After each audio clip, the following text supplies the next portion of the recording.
estamos num momento de... alguns dias atrás, eu falei que eu li um artigo sobre o que seria o futuro.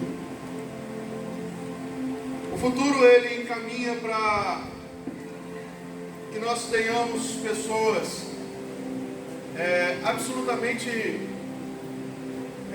conectadas com o mundo virtual, né, com as redes sociais, com a web aí. E isso será paradigma de direção para pessoas. Diz que a condução será muito forte por algumas áreas. E é propenso que futuramente as pessoas sejam pessoas sem determinação, pessoas sem coragem, pessoas mais fracas, né? Estamos vivendo aí a geração que depois... A Nutella deve ter alguns anos, não deve? Quantos anos tem Nutella? Quem é mais velho aí? Será que antes de nós existia Nutella? Não? Existia não? Então é novo, né? Mas diz que é a geração dos Nutella, né? Do mimimi. Geração Netflix. Geração Netflix, geração Facebook, Orkut. Sai dessa onda, você não é dessa época, não. Eu posso contar essa marra, eu tinha Orkut. Vocês tinham também? Vocês são velhos. Pô, quando eu fui ver, não tinha mais Orkut. Falei, caraca, minhas fotos do Orkut. Naquela época que eu pesava assim, 60 quilos, né, Fabiano? Tinha um cabelo desse tamanho. A Fabiana pesava 42 quilos. Era mole. Perdi todas as minhas fotos, queria ver aquelas fotos, que era maneiro. Aí entrou o Facebook para guiar as nossas vidas, né?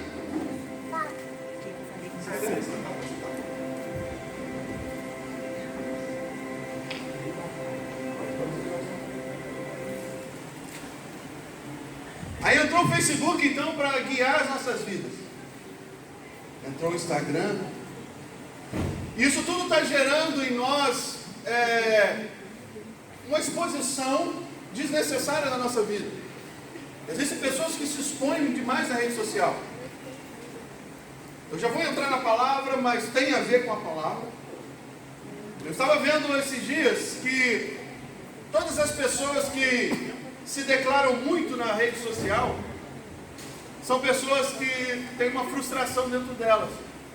As pessoas que têm uma totalidade de felicidade, elas não vão para a rede social se expor. Elas sabem quem elas são, elas sabem que a felicidade é dela. Agora, as pessoas que têm necessidade de colocar algo para as pessoas enxergarem é porque ela sente que ela não vive aquilo e eu preciso que as pessoas vejam em mim isso. Não é? Às vezes eu sou o maior fracote, cara, mas outro dia eu vi um vídeo do aquele cara que fez o Aquaman. Alguém sabe o nome dele aí? Aquele ator? Jason? Jason. Ele é fortão, cabeludão, barbudão. Aí o vídeo ele chegando em casa, ele abre a porta.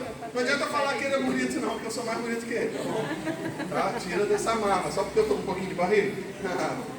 A nutricionista vai dar um jeito esse ano aí. Dá um jeito nisso, eu quero ficar igual a Aquaman. Né, Fabiana? Fala com ela. Fabiana também quer ficar igual a Aquaman. Então, aí ele entra em casa, né? Ele chegou lá, ele colocou a chave do carro assim, agora é hora de me mostrar. Aí começa a abrir a blusa, começa a tirar, tira, daqui a pouco o braço magrelo, tira tudo, aí tira aquele negócio, caraca, se desmancha todinho. Então na rede social todo mundo se expõe da maneira que ele acha que deve ser. Mas na verdade ele não é aquilo. Porque eu preciso mostrar no que eu não sou. Aquilo que eu sou eu não preciso mostrar, você já sabe. Então é interessante que essa geração ela vai se tornar uma geração que não vai saber escutar algumas verdades. Uma geração que não vai saber ser confrontada. E uma geração que vai ser totalmente indeterminada. Pastor, você está falando isso de mim? Não.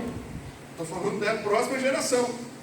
Mas eu estou dizendo que Você ainda é capaz de fazer parte dessa geração, mas com um sistema de vida diferente. Ontem nós tivemos uma mensagem aqui que nos trouxe Paulo nos exortando a não nos conformar com esse sistema desse mundo, para não se conformar com essa direção que nós temos tomado, que esse mundo tem tomado. Nós precisamos fazer a direção oposta. Vocês lembram quando eu trouxe uma mensagem aqui dizendo que Caleb mudou a vida dele quando ele foi contrário a todos os 10 espias? Josué não, Josué já estava direcionado a ser o sucessor de Moisés, mas Caleb não. A partir do momento que os 10 espias chegam e falam assim: olha, a terra é legal, é bonita, a terra é tudo isso que Deus prometeu, porém tem gigantes lá. Caleb exorta eles e diz: ei, se Deus falou, Deus vai nos entregar. Eu não estou enxergando os gigantes, eu estou enxergando a terra. Eles enxergavam a terra, mas porém antes da terra eles estavam vendo os gigantes. E Caleb teve uma direção, uma vida transformada, porque Deus então manda dizer para Moisés que nenhum daqueles herdaria a terra prometida, a não ser Caleb. Caleb tinha tudo para estar entre aqueles que morreriam no deserto, mas Deus mudou porque Caleb foi oposto ao que o mundo dizia que era certo. Ontem não estavam todos aqui, eu vou contar uma história de novo que eu contei ontem. Há um tempo atrás, eu estava lendo porque eu gosto das histórias, né? Eu gosto das histórias da igreja. E eu estava acompanhando, existe uma peregrinação, isso faz parte da história da igreja católica. Mas nós saímos, fomos desligados da igreja católica. Então por isso que a gente vê todas as histórias da igreja. Não é isso? O pastor que é historiador ali, o pastor Ricardo. Então eu estava lendo sobre a peregrinação de Santiago de Compostela. Existem algumas cidades que dão a partida para Santiago de Compostela, que fica na Espanha. E um brasileiro, ele falou que ele nunca tinha entrado, ele nunca ligou para ter férias, mas ele tomou um ano, o patrão dele falou: cara, você tem que tirar férias, eu não posso comprar mais suas férias, você precisa sair. Mas ele falou que não gostava de tirar férias, ficar em casa. Quando ele chegou em casa, olhou para a esposa dele e falou assim: cara, eu preciso fazer alguma coisa nesses 30 dias. E ele entrou no computador e viu a peregrinação de Santiago de Compostela. Ele falou: cara, eu vou para a Europa e vou andar a pé 30 dias, porque eu quero fazer uma coisa nesses 30 dias. E ele foi para a Europa, eu não sei se preparou fisicamente, andar 30 dias. Se eu for para lá, eu ando meio-dia. Você aguentando. Depois tem que tomar Dorflex e ligar para a Fabiana: tem que me buscar de carro. Eu já estou cansado só em pensar. Eu já me cansei só em pensar. Só em pensar. Aí ele vai para Portugal, para Lisboa, dali eles se preparam, eles dão um cartãozinho, esse cartãozinho ele tem um carimbo de todos os dias, que cada hospedaria que você passa, eles carimbam para garantir que quando você chegou lá, você realmente fez a peregrinação, para você não dar migué, né? Aí eu vou pegar um carro e vai lá, chega lá, pô, eu sou peregrino aqui. Então eles vão andando durante esses 30 dias. E ele falou que quando ele estava em Lisboa, ele encontrou um grupo de pessoas que iam para fazer a peregrinação também. Ele resolveu ali, fez uma amizade, se eu não me engano eram italianos, fez uma amizade com eles e partiu junto com eles. Ele falou que depois de alguns dias já caminhando, eles caminham, né, passam em lugares, cidades, dormem, comem, no outro dia de manhã saem, tá? Eles não vão caminhando direto não, tá bom? Eles têm o programa diário de caminhada deles. Quando eles chegaram em certo lugar, ele notou que ele não tinha mais placas que direcionavam, porque o caminho sempre vai tendo placa apontando a seta para onde fica Santiago de Compostela. E ele falou que não tinha mais placas que direcionavam ele. Ele falou com o grupo, falou: ei gente, espera aí, nós estamos errados. Eu não estou vendo mais placa. Geralmente não sei se era 2 ou 2 quilômetros, 3 quilômetros, tem placa indicando, já tem tempo que eu estou andando e eu não vejo mais placa. A gente está errado. E o grupo falou: então não, a gente está certo. Ele falou: não, a gente está errado, eu vou voltar. E eles falaram: não, a gente não vai voltar não. Ele falou: não, eu vou voltar. Ele pegou e voltou sozinho. Quando ele volta, anda alguns quilômetros para trás, ele reencontra a placa e viu que eles erraram o caminho. Aí ele pega o caminho certo e vai embora. Quando ele chega à noite, lá na hospedaria, onde ele iria ficar,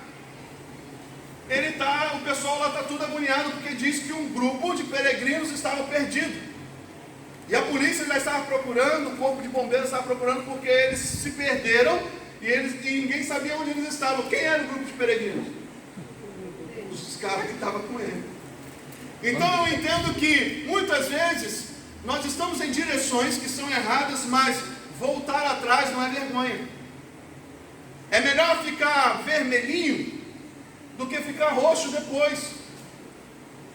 Eu costumo dizer que uma grande virtude do ser humano é reconhecer que está errado. Tem gente que é teimosa, né? Tem gente que a história do voou, mas é cachorro. O cara é tão teimoso que eles estão lá olhando lá, dois caras olhando, tem um animal lá comendo uma carniça. Aí o cara falou assim: pô, lá, urubu, cara come carniça. Que urubu, rapaz, aquele é cachorro. O cara é urubu, rapaz. Que urubu, rapaz, aquele é cachorro. O cara está comendo carniça, cachorro come carniça. É urubu. Falou: não, é cachorro. Daqui a pouco o urubu bateu a asa e foi embora. Aí o cara: não te falei que era urubu, cara, meu rapaz. Voou, mas é cachorro. O cara é teimoso de tudo quanto é jeito. Não tem jeito. O cidadão, ele nasceu para ser teimoso, entrou na fila 15 vezes para ser teimoso. Ninguém tira aquilo dele. Então, irmão, se você é teimoso, muda o seu jeito, porque às vezes tem pessoas do seu lado te falando coisa certa e você está teimando com uma coisa errada. Então ele voltou atrás e viu que eles estavam errados, porque o que guiava ele era as placas. E ontem eu trouxe esse momento dizendo que o que guia a nossa vida para que nós não nos perdemos, não possamos nos perder pelo meio do caminho, é a palavra. Amém. Nós precisamos ser guiados pela palavra. Aí o pastor falou aqui: poxa, tem manhã de crescimento, tem escola de discípulos, e você está falando assim: isso tudo é bobeira. Eu estou dizendo que é o que vai guiar a sua vida, porque o primeiro amor ele é fantástico, né? O primeiro amor é empolgante. Eu começo radiante no primeiro amor, meus irmãos, mas o meio do caminho ele é difícil. Você precisa ter alicerces na sua vida para te dar sustentabilidade no meio do caminho. E isso você alcança, não é no reteté, no laro, e chove e mergulhe nessas águas, deixa as águas te mover, não é nisso não, irmão. Sabe por quê? Porque na hora que não tem água, você fala: não tem como movimentar mais, que a água acabou. Você é movido por essas situações. Eu estou te falando para você ser movido por outras coisas. Ser movido pela palavra, porque a palavra, ela é eterna, ela não vai passar, porque a palavra, ela é simplesmente, João diz lá no seu evangelho, que Jesus Cristo é a palavra, ele era o verbo. A palavra não passa. Então essa próxima geração tem tudo para ser seres humanos indeterminados, sem propósito, sem direção. Não é que eles não nasceram com propósito, eles nasceram com propósito. Porque tem muita diferença de enxergar e ter direção, ter propósito. Visão é aquilo onde eu olho e coloco o meu alvo. Agora propósito é a hora que eu estou no caminho e não aceito olhar para lado nenhum. A minha direção, o meu propósito é lá. A minha visão está lá. Agora o propósito. O problema é que no meio da minha caminhada eu tenho um lado direito e um lado esquerdo que tira a minha atenção. Então, alguns pesquisadores, lá da Universidade de Missouri, né? O pastor está metido, né? Estive lá. Missouri, é isso? Acho que é isso mesmo. No estado de Illinois, nos Estados Unidos, eles fizeram uma pesquisa para descobrir qual é o propósito do ser humano. E ninguém conseguiu chegar a lugar nenhum. Ninguém conseguiu chegar numa direção de qual é o propósito do ser humano. Eles não conseguiram identificar entre todas as perguntas, ninguém conseguiu responder qual era o seu propósito. Porque as pessoas tomaram os seus propósitos como direções pessoais. E o pastor sempre diz que propósito é algo muito maior do que eu. Por que ele precisa ser maior do que eu? Porque ele precisa me prender. E para me prender tem que ser algo maior do que eu, porque senão eu tenho força sobre ele. Se eu tenho força sobre ele, eu mudo ele. Eu não vou ficar acorrentado se eu sou mais forte do que a situação, porque eu sou mais forte do que aquilo que foi colocado como propósito para a minha vida. Então o propósito é algo muito mais forte. Só que todo mundo que foi questionado sobre o propósito de vida, todo mundo dizia que o propósito, eu quero ser rico, eu quero ter uma empresa, eu quero ser médico, eu quero ser advogado, eu não sei qual é o propósito, mas as pessoas tomam isso como propósito. Isso não é propósito. Isso é ambição, é vontade de conquista. Agora, propósito é por que você foi criado, para que você foi criado. Ou você acha que quando Deus criou o homem, já ia falar inventou o homem. Quando Deus criou o homem, você acha que Deus criou o homem para falar assim, você vai ser advogado Douglas. Douglas é advogado, ninguém precisa de advogado, tá? Você acha que criou um pastor, o Mateus, lá no Jardim do Éden, falou assim, o Mateus vai ser pastor. Está certo que o pastorado é algo que é uma chamada de Deus, uma escolha de Deus. Mas na minha vida pessoal, o Senhor me deu sabedoria para distinguir aquilo que eu preciso ser. Mas isso não se torna propósito. Então eles não conseguem descobrir. E um homem chamado John Locke, ele diz que o propósito na vida do ser humano, ele é complexo, porque o homem ele é um produto do meio que ele vive. Ele é um produto do meio onde ele vive. Por isso que ter propósitos é muito difícil. Você, dentro de uma família que não tem sucesso, esperar um propósito grande, porque a sua família foi e te criou daquele jeito. Então você sempre vai ser o propósito do meio. Você sempre vai ser o fruto do meio da situação. A sua vida é como se fosse algo em branco, que pessoas escrevem sobre ela na sua infância. Pessoas colocam marcas nela sobre a sua infância. E elas criam em você obstáculos para você alcançar aquilo que, quando você tem como consciência, ter. Os pais sempre pensam para os filhos, só que nem todos os pais pensam melhor para os filhos. Você está falando, pastor, você é maluco? Todo pai pensa melhor? Não! Não é todos os pais que pensam melhor, eles acham que estão pensando melhor para os filhos. Mas os propósitos da vida do ser humano é muito maior do que o meio que ele vive. Eu não tive pessoa, você não teve pessoa que dentro do fundamento de família teve algo que te chamou tanta atenção que você olha e você toma nele uma direção e diz assim, seria impossível eu ser o que essa pessoa dentro da minha família é. É impossível olhar e falar assim, é impossível ser aquilo que ele foi. Porque você está acostumado dentro daquele meio, dentro daquela mesmice, dentro daquele costume. Por isso que tem pessoas que eles sempre, o meio onde eu vivo determina aonde eu chego. Sim, certo modo sim. Mas eu quero falar para pessoas que eles precisam entender que o propósito precisa ser gerado dentro de você com um porquê. Eu não sei se você está conseguindo compreender o que eu quero te dizer, mas eu quero te dizer que o que você pretende na sua vida, a sua conquista, ela tem que ter sempre uma pergunta: por quê? Para quê? Ou você já não se perguntou? Ontem eu estava cortando cabelo e o menino estava falando assim: por que os jogadores de futebol ganham tanto dinheiro? Eu também não sei por quê. E eu acho que é o dinheiro mais absurdo jogado fora. Porque eles não investem em ninguém, não empregam ninguém, não ajudam ninguém, não fazem nada. Eu acho que é o dinheiro mais absurdo. Acho que quem mais merece são profissionais liberais, os trabalhadores, empresários que geram emprego. Esses caras merecem ganhar dinheiro. Agora, correr atrás da bola, filho, é legal, é bacana. É sim, mas você ganha dinheiro fazendo o que você gosta. Viajando para lá e para cá, conhecendo vários países e botando milhões e milhões no bolso e você não ajuda ninguém. Então eu acho o maior absurdo a questão. Mas ele falou assim: mas por quê? Eu falei: agora a gente precisa perguntar para um cara desse, chamar ele e falar assim: cara, Para que tanto dinheiro? Por quê? Porque as pessoas colocam o dinheiro acima do propósito. Existe uma pessoa, um jogador, que eu falo que foi um absurdo o que ele fez na vida dele.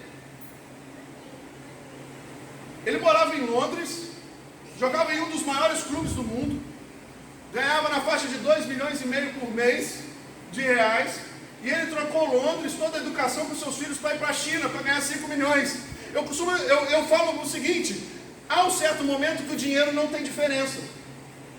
Pastor, você está falando maluquice, que 2,5 milhões para 5 milhões não tem diferença?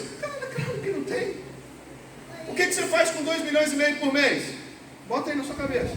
E o que você faz com 5 milhões? A mesma coisa. Você vai ter a mesma vida, a mesma estrutura, a mesma qualidade, você vai ter tudo. E a pessoa colocou o dinheiro na frente do propósito. Ele tinha um propósito muito legal. Ele jogava num dos maiores clubes do mundo, disputava a Champions League, fez gol em cima do Barcelona, do Messi, de cobertura. Esse cara ainda é de Barra do Piraí. Por isso que eu acho que ele fez. Vamos largar o Chelsea para jogar na China, segunda divisão da China. Tá de brincadeira, meu amigo. Tá de brincadeira. Tem alguém que fala assim, né? Quem que fala? Tá de brincadeira. É um canal que eu sigo, um cara que fala de carro, ele fala, pô, e aí, fera? Pô, Davi tinha essa maneira de falar fera. Ele fala, pô, fera, eu falo assim, fera. Então tem hora que nós colocamos o dinheiro acima do propósito, e o propósito nunca pode estar acima, o dinheiro nunca pode estar acima da situação. Então o produto do meio sempre vai gerar em mim essa situação. Então eu quero convidar você a abrir a sua palavra em Juízes, no capítulo 13, versículo 5.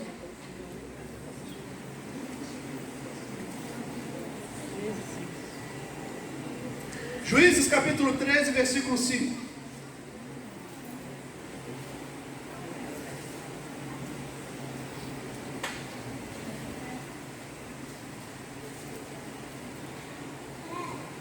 Achou aí? Vamos ler aqui então. Que diz assim: porquanto ficarás grávida e terás um filho, ele terá os cabelos longos, porquanto sobre a cabeça dele não se passará navalha, pois teu filho será consagrado a Deus como nazireu desde o dia do seu nascimento. Ele iniciará o processo de livramento do povo de Israel do jugo dos filisteus. Amém. Nós estamos lendo aqui o momento em que um anjo, ou maravilhoso, aparece na casa de Sansão, na casa dos seus pais, de Manoá. E ele diz para eles: olha, vocês terão um filho, e esse filho será nazireu e será libertador do povo. Observa, quando Deus, ali foi diferente. Ali o anjo chega, ou Jesus, talvez porque ele se apresenta como um maravilhoso é Jesus, chega e diz: olha, esse menino tem dois propósitos na vida dele: ser nazireu e ser libertador. Aquele menino nasceu com um propósito maior do que ele. Por quê? Ele seria juiz de um povo. Observa que eu digo que propósito é algo muito maior do que você. Ele seria juiz de um povo. Ele livraria o povo. Ele livraria o povo dele, de Israel, das mãos dos filisteus. Ele nasceu com dois propósitos. Ele nasceu com o propósito de ser nazireu e libertador. Porém, Sansão, ele cresce e ele vira o cara mais esperto do mundo. Ele vira o cara mais bacana do mundo. Ele toma decisões na vida dele totalmente erradas. Sansão começa a sua vida, a sua trajetória, tendo vários erros. Mas Deus comprovava que estava com Sansão. Sansão foi capaz de rasgar um leão no meio. Sansão foi capaz de, com uma queixada de jumento, matar 1000 homens. Sansão foi capaz de, com algumas raposas, incendiar uma plantação dos filisteus lá, uma quizuma danada. Sansão era um cara que tinha tudo para dar certo. Ele tinha tudo para dar certo. Ele tinha um propósito nazireu e libertador. Mas Sansão, um dia, ele começa a se comprometer com aquilo que Deus tinha colocado como propósito para a vida dele. Porque Sansão, ele tem o propósito da vida dele definido. Ele entendia. Ou você acha que no crescimento dele, os pais dele não instruíram ele, Sansão? Cara, você é diferente. Você não pode tocar em uma carcaça de defunto. Sansão, você não pode se embriagar, tomar vinho. Sansão, você não pode cortar os seus cabelos. Sansão, você é separado, você é diferente. Vocês lembram quando eu falei aqui na semana passada que eu sempre orava a Deus para Deus fazer diferente na minha vida, e um dia eu escutei o meu ex-pastor dizer para mim assim, olha, o Deus usando ele, dizendo para ele assim, se tu queres ser diferente, se tu queres que eu te use de maneira diferente, faça caminhos diferentes. Sansão era para ser, cara, eu quero ser um libertador. Caraca, eu sou maneiro, tenho cabelão. Imagino que Sansão devia ser igual o cara lá que eu acabei de falar o nome dele. Você esqueci o nome dele aí, é o Jason, né? Sexta-feira 13. Imagino que Sansão devia ser igual aquele cara, fortão, né? Bonitão, cabeludão, tirava marra, né? Pô, ninguém mexia com o cara, desde pequeno já devia sacudir as crianças, né? O cara era forte. Tinha propósito, e sempre sendo instruído dentro das leis, sempre sendo instruído pelos seus pais. Agora Sansão cresce e tem vida própria. E ele vai, rasga um leão pelo meio, vai lá, se casa com uma mulher filisteia. E ele vai voltar para a sua tribo, para a sua casa, para dizer aos seus pais que haverá um casamento. E quando ele volta, é ali o leão onde ele matou, as abelhas criaram um mel ali dentro, ali, ele para, toca naquele leão, come o mel que estava naquele leão, e ali ele começa a perder a essência de Nazireu, porque ele sabia o que ele estava fazendo, ele não estava enganado, ele tocou onde não era para tocar. Ele começa a cometer erros na sua vida, pecado. O pecado é igual o mel que Sansão come, ele te atrai. O pecado é igual o mel que derrete na sua boca, mas o problema é que há consequências para ele. Eu sou disposto a pecar, mas eu sou disposto a pagar pelas consequências. Isso é o triste, quando começa a pagar pelas consequências, começa a perguntar por que eu estou passando, por que eu vivo, por que isso acontece comigo. Porque o pecado ele arde na minha boca, ele é melzinho, mas depois ele amarga. Sansão toca, prova daquele mel, acha gostoso, acha bacana o mel, toca naquele cadáver. Mas até ali Deus ainda estava tendo a misericórdia sobre Sansão. Sansão então ele tem a necessidade de criar um ambiente para que todos soubessem que ele era. Sansão era doido para dizer quem ele era. Na verdade, se tivesse Facebook, Sansão ia postar: o juiz, o salvador, o cara que mata todo mundo, vem comigo. Sansão seria esse tipo de cara, ele estava doido, ele chega lá na casa da sua esposa e faz um enigma lá. Não me pergunta agora, eu sei o que é, mas não pergunta as palavras que ele usou.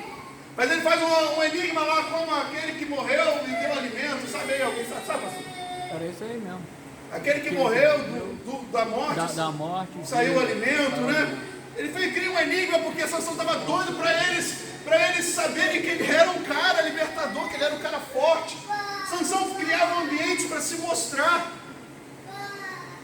E muitas vezes a minha função, o meu propósito, ele precisa ser guardado. Propósitos não são para ser mostrados, propósitos são para ser vividos. Propósitos não são para ser contados, propósitos são para ser guardados, e não para mim poder tirar uma onda de quem eu sou. Sansão ele tinha essa necessidade. O propósito é para ser visto, não falado. Sansão tinha vontade de falar quem ele era, tinha vontade de, cara, eu vou pisar na cabeça de vocês, eu vou matar vocês, eu sou forte, cara. Ele tinha vontade de falar isso, de frente com os inimigos dele. Cara, os meus inimigos não podem ficar alerta perante mim, eu tenho que saber os meus propósitos. Um dia eu vencerei, um dia eu serei maior, um dia eu crescerei, um dia eu terei um propósito que irá gerar muitas vidas, irá gerar pessoas, irá gerar coisas grandes na minha família. Cara, mas enquanto você não faz, fica quieto, sabe por quê? Senão você vai servir de chacota para os outros. Senão você vai servir de chacota para os outros. Cara, você não conta, cara. Fica quietinho. Não conta como você se vê, não. Porque se eu fizer uma pergunta para você aqui, uma pergunta que muitas pessoas que planejam o futuro se fazem: como você se vê daqui 5 anos? Pensa aí na sua mente, como você se vê daqui 5 anos? Achou bacana aquilo que você pretende na sua vida daqui 5 anos? Achou bacana? Como que é seu nome? Flávio? Jackson? Quase Jason, hein? Pô, meu Deus. Quase Jason. E o seu? Natan? Cara, como você se vê daqui 5 anos? Você fala, não, mas é bacana o que você pretende daqui 5 anos? Pô, como eu quero estar? Mas o que você está fazendo para chegar? Hein? Batalhando. Mas o foco. Sabe por quê? Sabe o que acontece no problema do propósito? Que eu perco muito tempo com coisas que não são do meu propósito. Você já percebeu isso? Sabe o que está acontecendo comigo ultimamente? Cara, eu tenho até que me cuidar para não ficar meio maluco com isso. Essa última semana eu até tirei para mim, me deu uma aliviada nisso, né? Falei, pô, estou assistindo uma série aí, tem pouco que eu não parava para ver televisão. Game of Thrones, né? Falei, pô, estou assistindo uma série aí que eu vejo todo mundo falar que é bacana. Pô, vou me dispor a fazer isso. Porque ultimamente eu estava sentando para ver televisão, na minha cabeça eu falei assim, caraca, cara, você tem que fazer alguma coisa da igreja, você tem que preparar a mensagem, você tem que fazer isso. Você está perdendo tempo. Eu falei, caraca, estou ficando alucinado. Aí toda hora você pega um livro, pega uma coisa, vai ali, prepara uma coisa, vai ali, prepara uma coisa para a igreja e manda para cá. Eu falei, cara, eu tenho que parar, tenho que me desligar um pouco. Mas o problema é o seguinte, que na minha mente, o meu propósito ele é muito maior. Eu tenho que tomar cuidado com o que pode me desviar dele. O que você faz hoje? Vamos continuar do Jason no Natan. Jason. Jackson. Do Jackson no Natan aqui. O que você faz hoje está encaminhando para aquele que você quer estar daqui 5 anos? Seja sincero. Seja sincero. Mais ou menos, né? Por que você então não coloca os seus objetivos, as suas práticas na força daquilo que você quer ter daqui 5 anos? Entende que nós perdemos tempo na nossa vida. Eu perco tempo com outras situações. Eu digo assim, eu vou fazer isso. Tem gente que fala assim, eu vou tirar esse ano sabático. Cara, tira ano, cara. Deixa para tirar ano quando você ficar velho, cara. Deixa para tirar. Esses dias eu ia compartilhar algo no grupo, mas eu não compartilhei porque tinha algumas coisas muito fortes. O que eu preciso ser antes dos meus 30 anos? Tinha coisas muito fortes lá. O que é que eu falo para vocês? Vai bater no pastor, vai tacar tomate não. Cara, eu acho que 95% de vocês não fazem o que você precisa fazer antes dos 30 para você ser uma pessoa bem sucedida, para você viver no propósito de verdade. Ninguém quer sofrer hoje para amanhã ser legal. Todo mundo quer viver.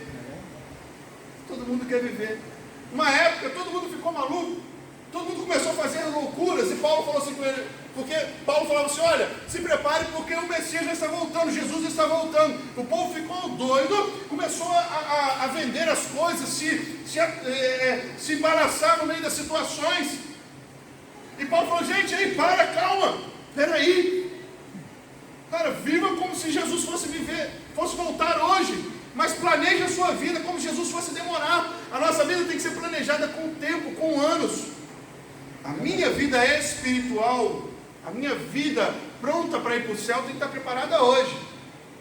Mas não pensa você que eu penso como que estará a minha vida daqui 10 anos, não. Não pensa você. Tenho até uma história, eu não sei se eu acho que eu já contei aqui a história do jarrão. Já contei.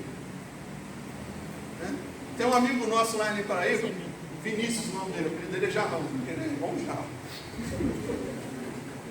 Jarrão, problema de rins, achou que ia morrer.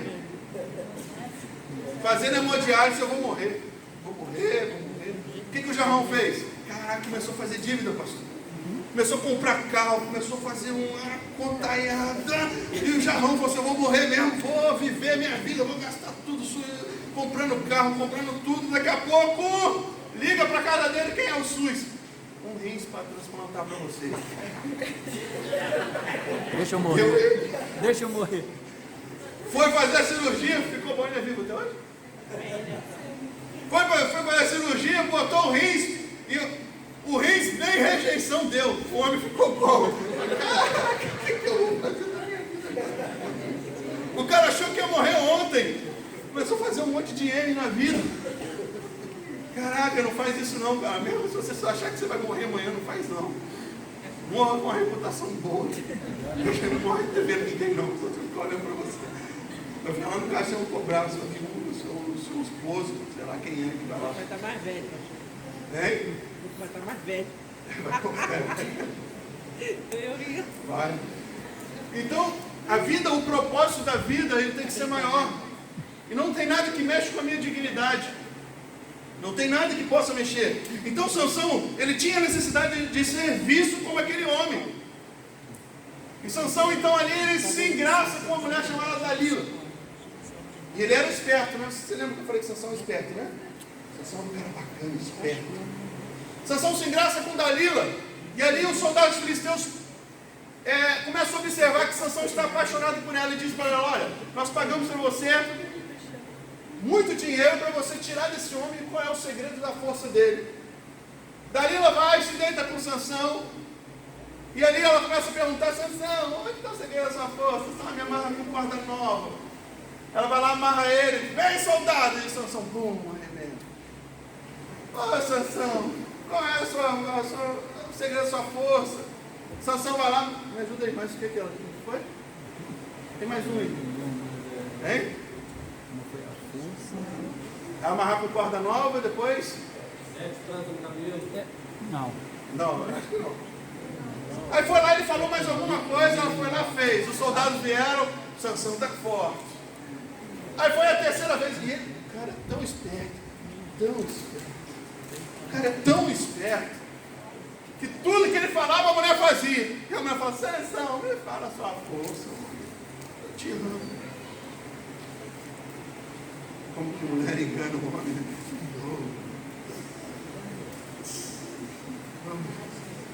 Cláudio Duarte falava, Adão estava tão tranquilo no Éden. Deus falou, Adão está muito tranquilo, deixa eu arrumar um probleminha. Adão está tão em paz nesse jardim, deixa eu arrumar um probleminha para ele. Estou brincando, tá? As mulheres são bens.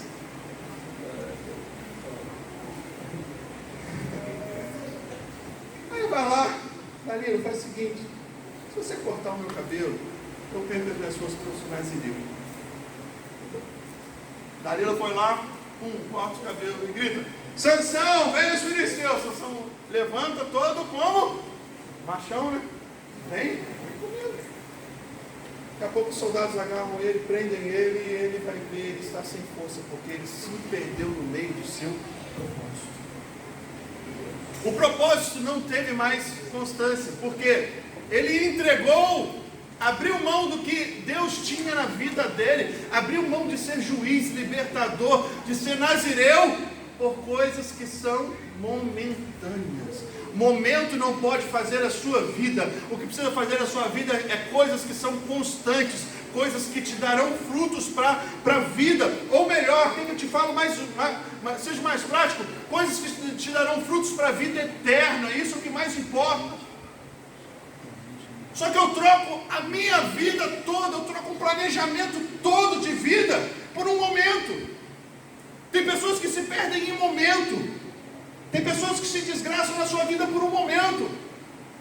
Tem pessoas que se viciaram em cocaína, e saiba de uma coisa, aquele que um dia, aquele que viciado, ele na concepção da medicina, nós servimos a um Deus que pode libertar, amém? Amém? Você crê? Mas na concepção da medicina, aquela pessoa tem que ser remediada sempre para tirar a abstinência dela. Mas por quê? Por causa de um momento que ele distraiu na vida.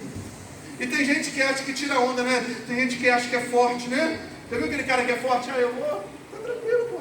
Eu uso só hoje, amanhã eu uso só hoje, amanhã eu não uso. Daqui a pouco o cara está usando toda hora, daqui a pouco o cara está vendendo tudo, daqui a pouco o cara acaba com a sua família. Cara, isso é triste. A gente tem experiência disso dentro da nossa casa, dentro da nossa família. Por causa de uma distração. Cara, que é o conselho do seu pastor? Guarde os seus olhos. Porque o que o meu olho vê se torna cobiça. Quando se torna cobiça, eu gero em mim algo mais forte do que eu.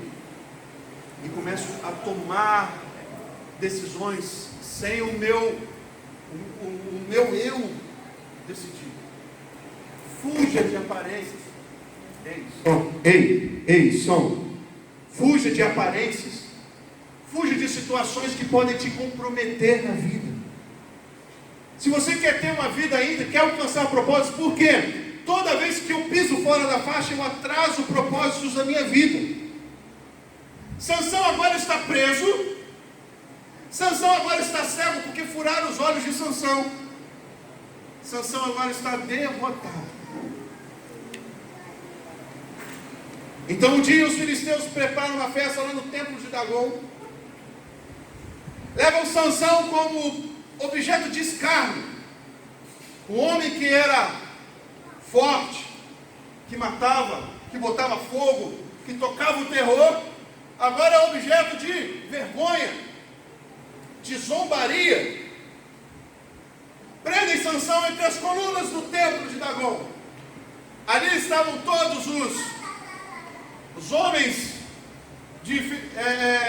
da lei de filisteus, os homens governantes de filisteus, e nas suas arquibancadas ainda tinham mais ou menos 3.000 filisteus, todos para zombar de Sansão, que estava cego, tinha perdido a graça do Senhor, tinha perdido a força, por causa de uma distração no meio do seu propósito. Deus te entregou tantas coisas. Deus fez tudo que você pediu. Deus fez tudo que você pediu. E às vezes pequenas coisas estão sendo colocadas à sua frente, para você se distrair e se tornar cego, fraco. Naquele momento, Sansão era inútil.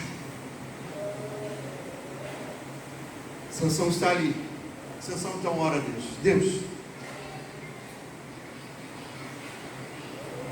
perdoa-me, Deus. Me dê forças, nem que seja a última vez, nem que eu morra junto com esse povo, mas Deus, restaure em mim o seu chamado. Restaure em mim a sua graça, Senhor. Restaure em mim aquilo que você tem para mim. Sansão então é envolvido com a força que Deus tinha dado a ele antes, porque o Senhor é um Deus perdoador, um Deus que perdoa. Mas o que eu falei das consequências, agora Sansão está entre as pilastras. Quando ele empurra as pilastras, todo o templo de Dagon vem abaixo, e você já conhece a história. Sansão matou mais na sua morte do que em toda a sua vida. Sansão cumpriu um pouco do seu propósito na sua morte, porque os filisteus estavam preparados para matar Sansão e atacar Israel. Agora na sua morte, Sansão cumpre o seu propósito, que é livrar Israel das mãos dos filisteus. Mas ele precisou naquele momento pagar com a sua vida para gerar propósito. Sabe por quê? Quer que eu te fale uma coisa? Quando Deus gera propósito em cima de você, quando Deus gera expectativa em cima de você, o Senhor te prepara para viver algo tremendo. Mas você é capaz de mudar essa situação. Você é capaz de mudar esse propósito. Porque Deus não vai cumprir, vai. Mas como você vai chegar para Deus definir o propósito dele na sua vida? Qual é o propósito da sua vida? Será que você está olhando a sua mente, olhando os seus olhos, vigiando, porque você lembra que eu falei que visão é o que eu vejo, propósito é não olhar para o lado, foco. Será que você tem foco ou você está permitindo que coisas te distraiam no meio desse caminho? Ou você está permitindo que coisas te distraiam no meio dessa situação que você está vivendo? Será que tem coisas que estão te chamando a atenção que não eram para chamar nesse momento? Será que você está entregando tudo aquilo que Deus planejou para a sua vida? Tudo aquilo que Deus tem contado com você, você tem trocado por situações? Sabe qual é o seu propósito? Eu vou te dizer algo que, para nós encerrarmos, fique de pé. O propósito da sua vida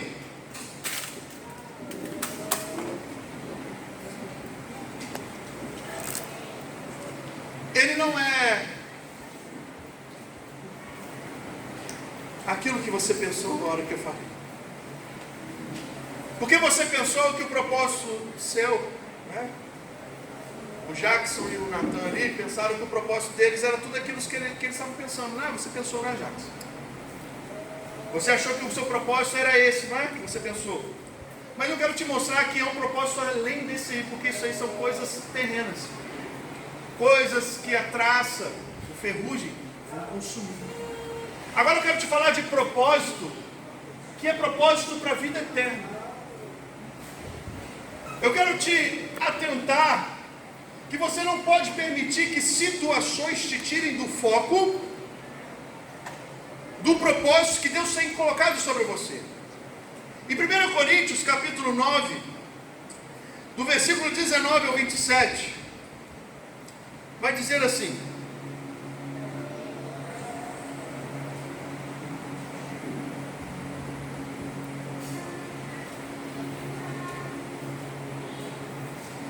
porque embora seja absolutamente livre de todos,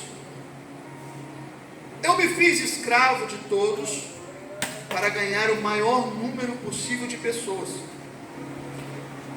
Tornei-me judeu para os judeus. Para os que estão subjugados pela lei, tornei-me como se estivesse igualmente sujeito à lei. Embora eu mesmo não esteja debaixo da lei, com o objetivo de ganhar aqueles que estão dominados pela lei.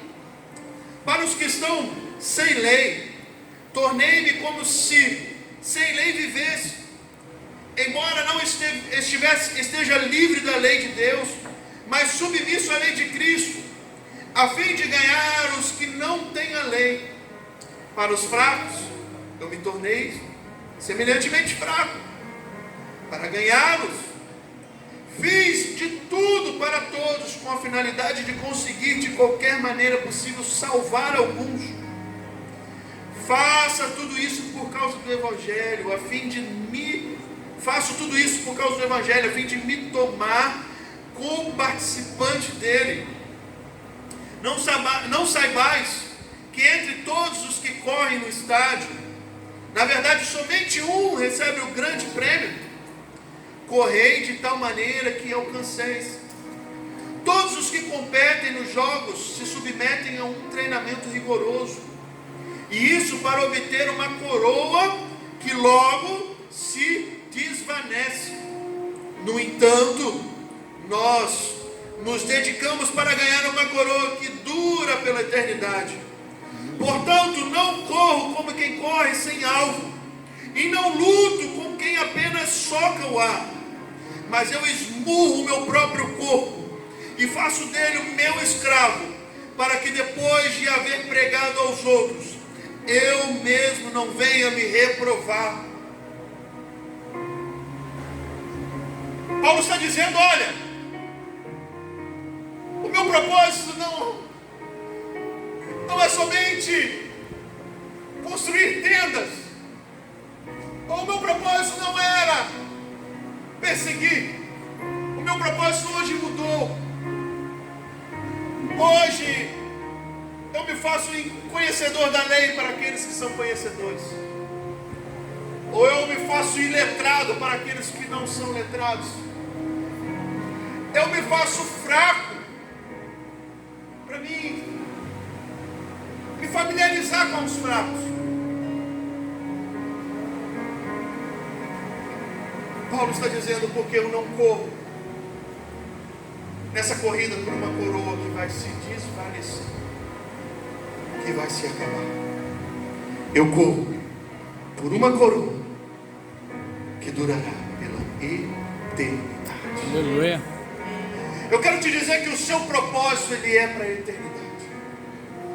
Hoje pela manhã nós lemos lá em Timóteo, quando o pastor Luiz, se eu não me engano, 2 Timóteo 2, 9, se eu não me engano, ele citou 2,4, ele citou um versículo que Paulo diz assim, olha a Timóteo, os soldados não podem se embaraçar com as coisas que são desse mundo, porque isso tira o foco. Só que nós hoje estamos perdendo o propósito porque se desvanecemos com situações que não vão nos levar a lugar nenhum. Eu perco a minha noite com coisas que não vão me levar a lugar nenhum, só vão atrasar os propósitos de Deus na minha vida. Eu perco o meu dia com situações que não vão me levar a lugar nenhum, só vão atrasar os propósitos da minha vida. Eu me embaraço com situações desse mundo que me trazem pânico, aflição, que só estão me trazendo perturbação, estão me trazendo condenação. Eu estou olhando para mim e me condenando e atrasando os propósitos que Deus tem para a sua vida. Todo propósito que vocês geraram para você, é necessário ter foco, é necessário conquistar, é necessário ter determinação, é necessário ter força. Mas é muito mais necessário ter força para gerar algo que não é para esse tempo, que não é para essa vida, que não é para esse momento. Sabe por quê? Os meus frutos, quando Deus...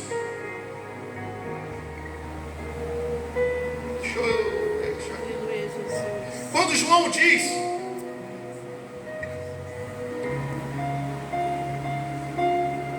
Quando João diz que... Em João 15:16 ele diz assim: vocês não me escolheram, mas eu vos escolhi, para irem e darem fruto, e frutos que permaneçam. Observe qual é o fruto. Fruto que permanece. Sabe o que é fruto que permanece? A coroa, Paulo já falou, a coroa que os corredores correm aqui, ela vai se desvanecer. A coroa que os grandes homens correm nessa terra, ela vai se desvanecer. Mas Deus está falando, eu vos escolhi para gerarem frutos, e frutos para a eternidade. E o que é eterno nessa terra se chama-se Espírito. O que é eterno nessa terra se chama Espírito. Eu preciso gerar almas para o reino. Eu preciso gerar vidas. Eu não estou aqui para dizer para você, olha, você vai ser um homem mais rico, mais próspero, não. Eu estou dizendo para você colocar agora os seus propósitos na direção do Senhor, em gerar, sabe por quê? Tudo na sua vida ele vai crescer, tudo na sua vida ele vai colocar, você vai ser próspero, você vai ser vitorioso, mas muitas vezes você está deixando de conquistar, porque por muito tempo você deixou de fazer aquilo que Deus tinha te chamado. Deus te chamou e você não fez. E Deus tirou. Você deixou de viver porque você não fez o que Deus queria.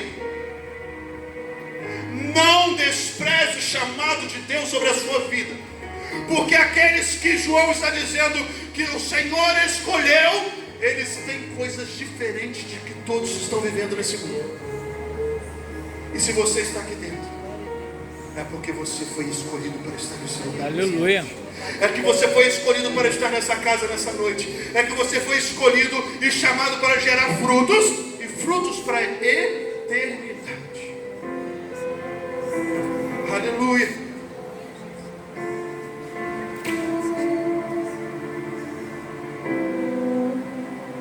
Há um propósito para todas as coisas.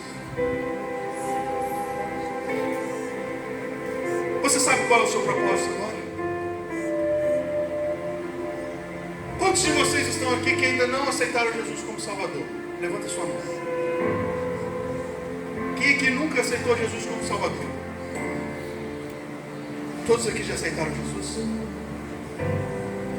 Então, se todos vocês aceitaram Jesus, vocês já têm um chamado.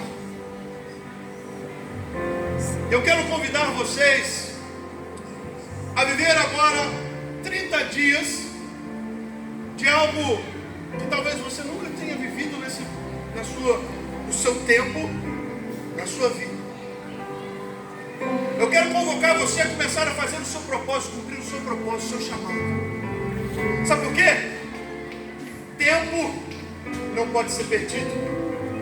Tempo é algo precioso. E enquanto eu estou aqui, vidas estão sendo perdidas.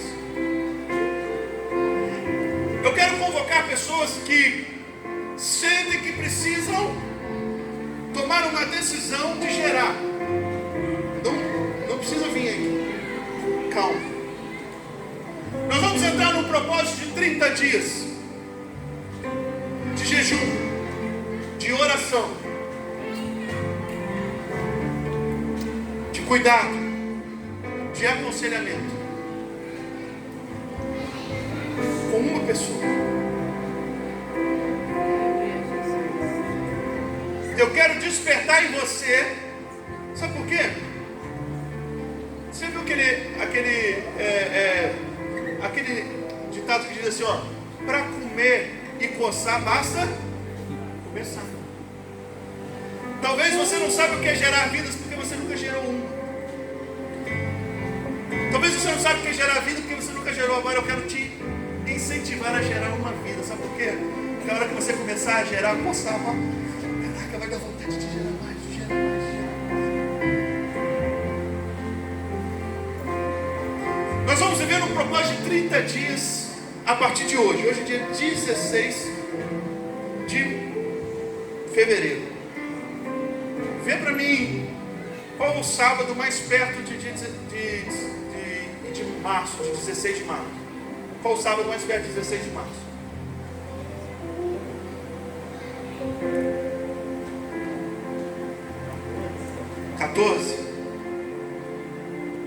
Nós vamos viver agora até dia 14 de março. Dia 14 de março tem Revolution, não, né? É o segundo ou terceiro sábado desse aí?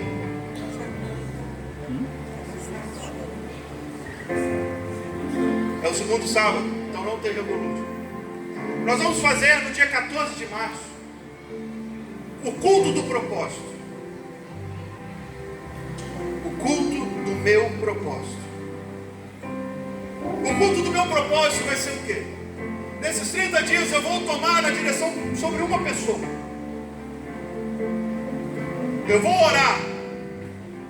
Eu vou jejuar. Eu vou focar. E eu vou trazer essa pessoa no culto do propósito dia 14 de março aqui. E você vai gerar essa vida para Jesus. Você crê? Amém. Agora, eu quero que venha aqui na frente quem quer entrar nesse propósito. Você que gerou em você a vontade, gerou em você o propósito, e você falou: Mateus, eu vou entrar nesse propósito com você. Porque eu também vou entrar. No dia 14 de março eu vou trazer a pessoa aqui. Você que quer entrar nesse propósito, vem aqui à frente.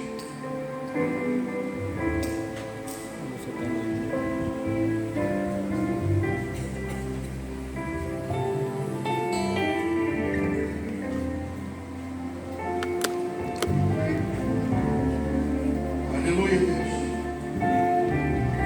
Serão 30 dias de jejum, 30 dias de oração, irmão. Jejum, sabe o que é?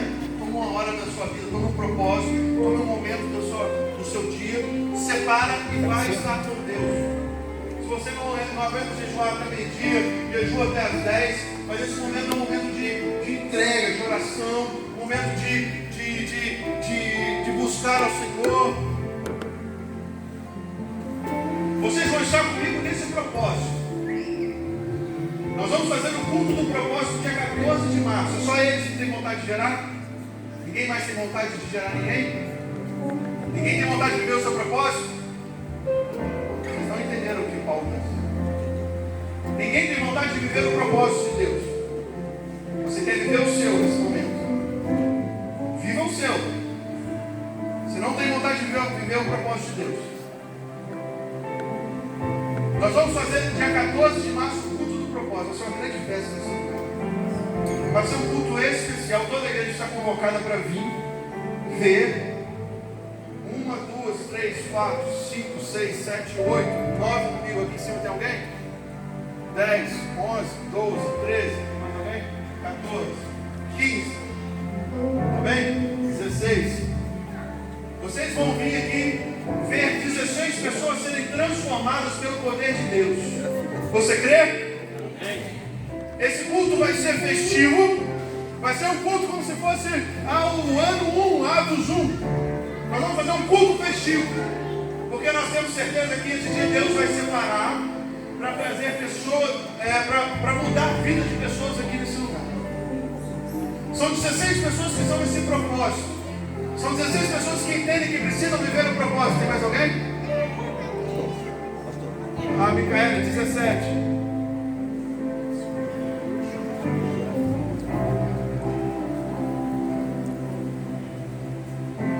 Quer falar? Vai vir?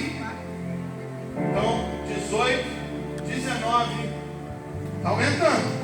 Está aumentando. 20, 21. Estou pedindo para vocês que levantaram a mão, vem aqui à frente. 22, vem aqui à frente. Vocês vão gerar discípulos, filhos na fé. Vocês vão conduzir a vida dessas pessoas. Fala, Mateus, eu não estou preparado. Você vai se preparar. Deus vai dar um preparo, Deus vai dar condição para você. E você vai administrar em oração, em propósito, a vida dessas pessoas. Nós precisamos gerar isso com vocês. Nós não estamos atrás de números. Nós temos hoje, mais alguns foram recebidos, nós temos aí, eu calculo mais ou menos na faixa de 82 membros na comunidade evangélica Atos. Nós temos um ano. Não é nada sobrenatural. Mas nós geramos. Foram gerados. Se amanhã nós formos 1000, isso é para engrandecer? Não. Porque números não engrandecem nada. O que engrandece é saber que quanto mais vidas estiverem aqui, foram mais pessoas que foram arrancadas da mão de Satanás. Você entende isso? Foram mais almas que Satanás perdeu. Foram mais vidas que ele sobrecarregava, que ele oprimia, que ele colocava fardo pesado sobre eles e hoje estão leves. Nós queremos ter aqui 1000, 2000, 5000, 20 mil, não sei quantas pessoas Deus vai preparar para a comunidade evangélica nesse Brasil. Mas eu sei de uma coisa, nós somos um exército, nós nos preparamos aqui para batalhar contra esse inferno, contra o império das trevas. Satanás, ele está perdido porque nós nos levantamos como igreja dos últimos dias, como propósito de vidas. Aleluia. E vocês são convocados para fazer parte. Aqui não há ninguém melhor. Aqui você vai ter capacidade de pastorear as vidas que você ganhar. Você vai ter capacidade de discipular as vidas que você ganhar. Porque o que importa é que ele cresça e eu diminua, ele apareça, eu me constância com a tua glória e todo o teu amor, me dá o